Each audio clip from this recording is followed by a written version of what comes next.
l'emigrazione. Un applauso a Calogero Sorge, che viene è di origine siciliana ma viene da Venaria Reale in provincia di Torino. Ecco il titolo, anche lui è uno di quegli emigranti che sono partiti dalla Sicilia, sono andati fuori per poter svolgere il proprio lavoro, e questo emigrante viene personificato appunto in questo racconto che ha l'omonimo titolo. Ecco, noi intanto leggiamo la motivazione che vi legge Virginia Impesi.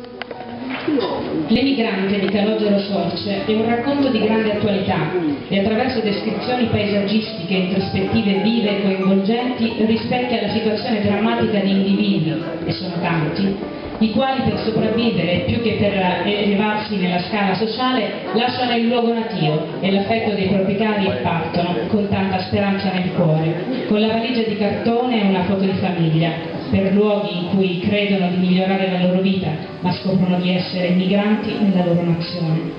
La fuga, mentre vanno incontro a terribili delusioni, appare spesso vana. Antonio Izzi.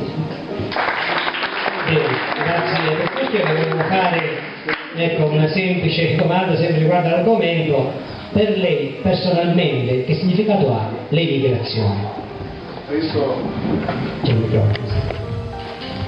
Adesso parlo di un problema molto complicato e molto triste, perché chi emigra, chi va via, lascia la propria terra per bisogno di guadagnare, per non morire di fame. Questo andava bene fino a qualche anno fa, dove il lavoro c'era al nord e c'era all'estero. Adesso le cose vanno molto peggio perché non c'è lavoro né al nord né all'estero, e il lavoro viene sempre meno, i giovani saranno disoccupati, non hanno pensione, non avranno assolutamente niente. Io su questo non sono pessimista. Quindi la gente parte, lascia tutto, lascia gli affetti, lascia la terra e va all'estero.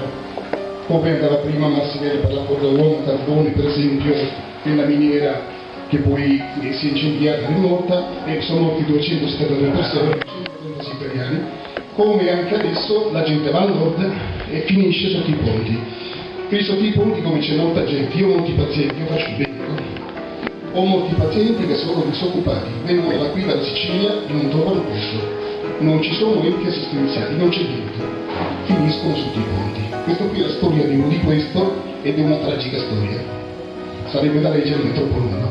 Bene, certo, giustamente noi cerchiamo di porre il problema e quindi di evidenziare. È chiaro che poi bisognerebbe leggere pienamente il racconto. Noi la ringraziamo per aver posto anche questo problema, che è uno dei tanti problemi che ci assillano oggi, e le consegniamo appunto questo primo premio. Invitiamo il dottore Di Pasqua, che è il nostro medico contatto, ecco, la invitiamo dottore a consegnare questo premio a un suo collega che magari viene da Torino e che è emigrato. Volevo dire anche un'altra cosa. Sì, grazie. Vi ringrazio anche del primo premio dell'anno scorso su poesia e prosa da figurativi, di cui sono stato anche primo assoluto, come anche primo assoluto del premio Citarazzi, quarto nazionale del premio anche a livello del premio Vincenzo Florio, sesto altre dinamiche, eccetera eccetera eccetera. Volevo dire un'altra cosa per la Sicilia stessa. Noi non abbiamo canzoni liriche siciliane, canzoni liriche intese nel senso giusto.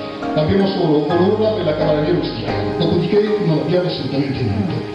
Io in collaborazione, sulla emozione, con il maestro Aldo Danieli, che è un famosissimo maestro di musica, che è stato direttore di coro al Massimo di Palermo anche, all'età di 80 anni, e questo qui è un grandissimo musicista di fama internazionale. Abbiamo musicato 10 canzoni liriche, di cui Il cuore, Amori amori, eccetera eccetera.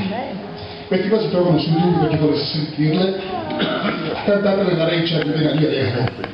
Quindi questo è già qualcosa per la nostra Sicilia, che racconta questo.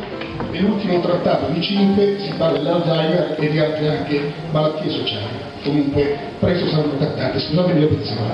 Sì, prego. Visto che questa è una cosa che noi non sapevamo, e potrebbe essere anche un modo ufficiale per invitare a partecipare al nostro concorso di Giardini Nachos, dove esiste una sezione musicale, praticamente canzone, testo musicale. Potrebbe essere l'occasione anche per, chissà, magari avere lì qualche riscontro. Bene, grazie. Allora consegniamo il premio al dottor Francesco Villeci, che ha partecipato appunto con il dottor Calogero Sorge, ecco scusate, avevo letto Enrico sopra, Calogero Sorge con L'emigrante.